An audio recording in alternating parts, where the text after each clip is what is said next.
Ćao svima, ovdje Riki sa kanala Riki i u današnjem videu, ljudi moji, ću vam pokazati kako da streamate, odnosno live streamujete besplatno, a da imate loš internet. Ok, da vidite kako ja imam loš internet, sad ću vam pokazati moj download i moj upload speed. Moj download speed je sada je nadprosječan, ok. Inače bude nekad oko 20, 25, tako. Znači sada vam je 24:37 upload. Evo sad negdje oko 1,5, 1,4. Sad ću vam reći, sad ćemo na kraju vidjeti. Ide. Na kraju 1,67.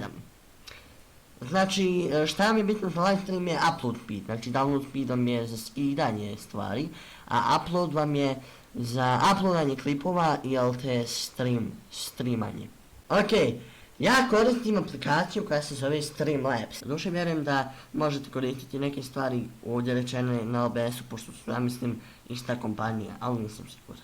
Znači imat ćete linku, odnosno imat ćete u deskripciji link za download, znači samo kliknite ovdje download Streamlabs desktop, nije bitno. Kada se downloada, stvar nećete imati ovako nešto, nego ćete imati fazon jednu scenu i ništa ovdje. Znači naime ovdje idete i dodajete audio, audio input, audio output, display, game i tako te stvari, imate i ovdje neke gluposti. Znači, tu dodajete stvari. Naime. Ali, i ovdje pojačavate i smanjujete ako hoćete mikrofon, slušalice i tako dalje. Ali, mi smo došli da vam pokažem kako da live streamate. Znači, ovdje u lijevom donjem ćošku imate postavke, vidite, settings. Kliknite na to. Ovdje imate neke glupe, znači imate English, imate, vidite, znači imate hrpu stvari. Nije bitno. Idete u stream. Tu ćete se konektati gdje želite. Možete u Facebook, Trovo, Twitch, YouTube. Ali dobro, sada vam je najbitniji output. Znači, ovdje što stiže stream i general, ne morate nešto previše pipčati, jedino u stream, ako hoćete se povezati. Što morate, jel te? Za output, u output modu ćete staviti advanced. Ja mislim da će na početku biti simple, ali stavite vi advanced. Audio track 1, to nije previše bitno, encoder, ja bih vam preporučio X264, ali ako imate NVIDIA, koristite NVIDIA.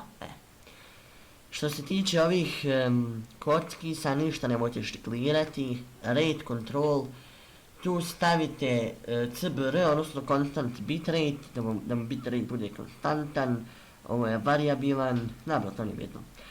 Sada bitrate. Znate na početku što smo govorili za upload speed, upload speed pomnožite sa 1000 i to je vaš bitrate.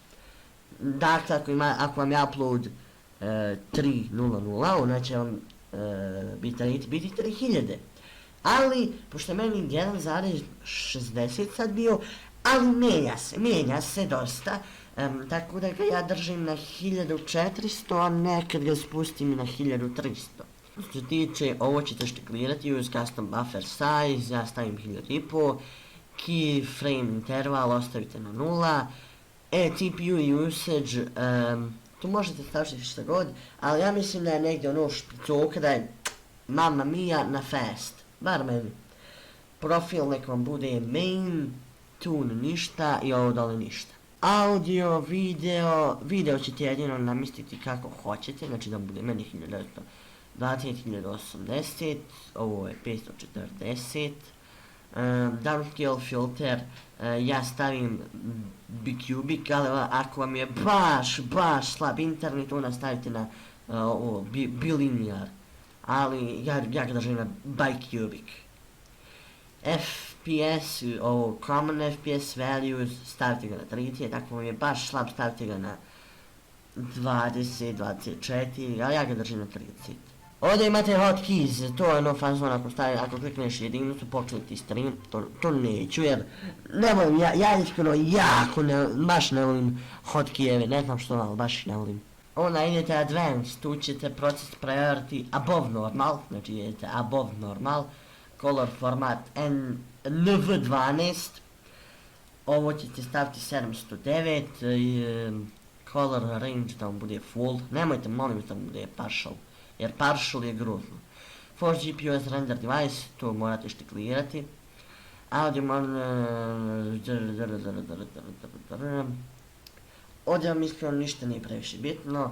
Stream delay uključite i meni je 5 sekundi da duše. Nekaj ga znam staviti na 10, na 10, na 15, ako mi baš slabi internet 20, ali neka bude na 15, ne bude 10. Automatically reconnect, to uključite. Skin collections, morate, znači ovo štiklirati, ali onda ćete morati gledati popaliti aplikaciju. Notifikacije nije nešto bitno, virtual webcam ne baš, game overlay onako, get support, to mi ništa nije bitno. Ali u suštini da, to je neki tutorial kako streamati na YouTube-u, Trovu, Facebooku, Twitchu, gdje god želite, besplatno, a da imate slabiji internet. Dakle, da ljudi moji, ako ti vi želi ovom videu, ja bih vas zamolio da ostavite jedan like, share i subscribe, do sljedećeg videa, ljudi moji, veliki